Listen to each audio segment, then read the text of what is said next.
సభ జరగాల్సిన అవసరం ఉందని పేర్కొన్నారు.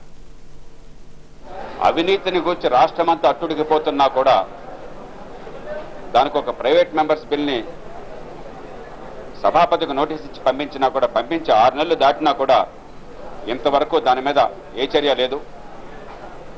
విద్యార్థులు అడ్మిషన్లు ఆలస్యం అయిపోయి భవిష్యత్తు ఏమవుతుందని గందరగోళంలో ఉన్నారు.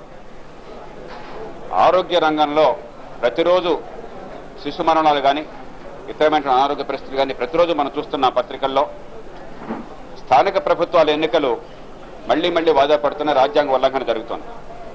వీటన్నిటికీ వేదిక ఈ శాసనసభ.